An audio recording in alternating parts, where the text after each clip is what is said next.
let's move on then to tracks. We've got a couple of new tracks for 2020, Dan, apparently on the old F1 grapevine. Vietnam and Zandvoort have been put forward as possible Grand Prix. Vietnam has made apparently a big step towards joining the calendar for 2020. It's been rumoured for quite a while now, to be honest, but the People's Committee, I believe they're called, of Hanoi, plan to issue an invitation to F1 allegedly as early as next week to launch a street circuit and a race capable of hosting F1 in 2020. There was a statement that came out. I've got a nice little quote here, and now you all love a quote, really. It says, the city of Hanoi managed to conclude the cooperation to be entitled as the official host of a race of the FIA Formula One World Championship from April 2020.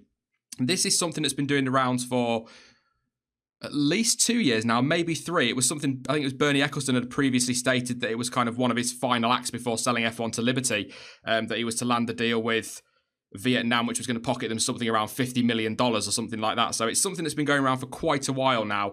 Street circuit, and I believe part purpose built as well, or something that's going to be built sort of for the F1. I'm quite looking forward to the prospect of a race in Vietnam, if I'm being completely honest, Dan. It's from what I've never been, I'd love to go, but from what I've seen on sort of vlogs on YouTube and stuff, it looks like a beautiful country, and it'd be great to expand the market even further in Asia. Yeah, exactly. And especially because there's all this talk of expanding in the US, and I am all for that as well. But some of these, I don't want to, no disrespect here, but lesser known countries maybe in Asia, some of these countries that you wouldn't expect Formula One to go to, I think is exactly what Formula One should be doing. And I'm going to have to say it again, something that Formula E have done so well is expanding in these markets that don't really get a lot of motorsport and things like that. Obviously, there is then the question, will, I suppose, the local people get behind it, because that's a huge question mark, especially for a street circuit. But initially, in first thoughts, it looks like a really good opportunity and something that, like you said, would be a fantastic one to go to. I couldn't find any proposed layouts for it or anything like that official. There were a couple on Twitter that people have put forward, but I couldn't get any permission from them to use their pictures. I didn't want to get into trouble. But they look interesting, but the problem is it looks very 90 left, 90 right, and that's a typical street circuit, which, you know, with respect, is fine for something like Formula E, but for Formula One it doesn't work because overtaking is so difficult anyway. So I'm not a big fan of the current proposed or the layouts that people are putting forward. Hopefully they'll come up with something a little bit better, but I come to what you say there about it being sort of the lesser known countries and how important it is to get out there, like they did almost to South Korea, not necessarily a lesser known country, but maybe not a well-known F1 audience. And that circuit was fantastic, and we got some great races on that track, but the crowds never turned up. Obviously it was in the middle of nowhere, so that's a big difference to being a street circuit, but they need to make sure the crowds are in for this, and they need to go out there and say, do you want Formula One here, to the people of Vietnam? Because if they turn around and say Formula what, then there's absolutely no point going there. Yes, it'll raise the appeal, but if no one's going to turn up, then there's no point. But Vietnam, I always find, and I think I've always said this, but I think this is also a line in Top Gear or something like that at some point. To a lot of people, Vietnam is a war, but it's actually a country, a very, very beautiful country. And I think it'd be fantastic to get F1 there and really, like I've already said, expand the range, get a few more people interested in Formula One. The problem I've got though, Dan, is if we start bringing Vietnam in, and we'll talk about Zandvoort a little bit more in a minute, but start bringing them in as well, we're going to start losing some of these really big historic tracks. Silverstone still don't have a deal. There's question marks over Monza. Hockenheim is very much seems to be sort of a year-on-year thing based on finances. They are really important classic tracks to Formula One that we really don't want to lose, but they're the ones that are kind of clinging on for dear life almost to stay on the calendar. Yeah, and I mean, I loved Malaysia. I thought that was a great race, and I was gutted to see that go. Although that was another one where the fans and the crowds didn't really turn up. So it's a huge question mark. I mean, Silverstone, obviously, the most attended race almost every year unanimously.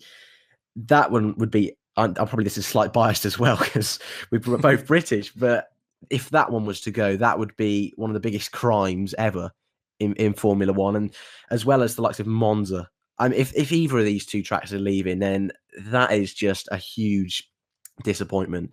And I think that'll really get a lot of fans' backs up with Liberty Media. I mean, I'm really impressed with Liberty at the moment. I'm not going to lie.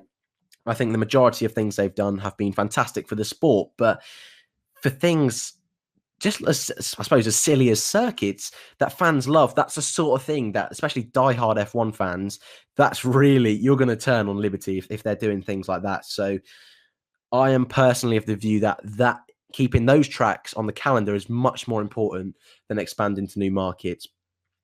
I would be very, very surprised if a deal isn't done to keep Silverstone. Yeah, I really do, because, and yeah, okay, fine, maybe it's a little bit of bias because I can't be bothered to travel into Europe and I'd rather just drive down to Silverstone and watch the Grand Prix there. Maybe there's a little bit of that bias there, but the event itself and everything around it is always jam-packed with fans, and I think Liberty know that, and I think there'll be a deal done.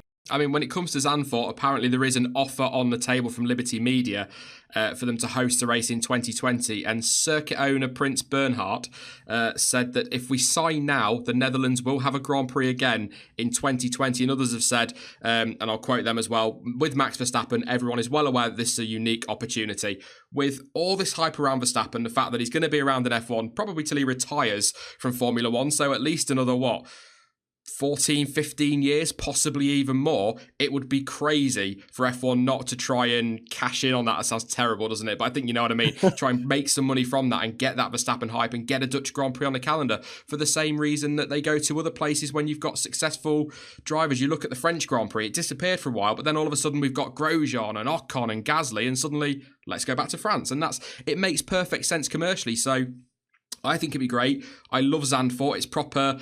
I think it used to be called, I think they used to refer to it as a quirky seaside track, sort of through the dunes. And it's just one of those that is just fun.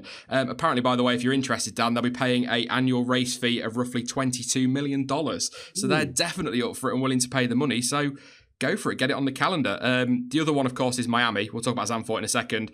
That apparently is less certain now from what I've been reading today. Did a bit of digging on this one. So 24 races, highly unlikely now anyway, with a few not likely to get a deal. But apparently the question marks over Miami is that when the vote went through with the, what they called the Miami City Commission, I think they were called, something like that. Apparently they voted unanimously, that's a word, to indefinitely delay the F1 race contract negotiations. So Liberty really want this race in Miami, but it doesn't look like it's going to happen at the moment. So it could be that we get Zandvoort and Vietnam and then lose maybe Hockenheim or Silverstone, for example, end up with a 22 race calendar and Miami never turns up. But we'll go to Zandvoort because a lot of people in chat want to know what we think about that one. I would love to see Zandvoort back, Dan.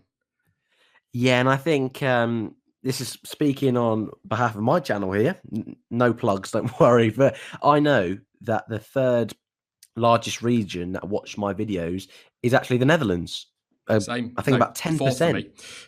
Yeah, 10% of my viewers are from the Netherlands, and that's a huge percentage. I mean, countries like Germany, I think, only have 1% on my channel. I mean, people really underestimate the size of the fan base in the Netherlands.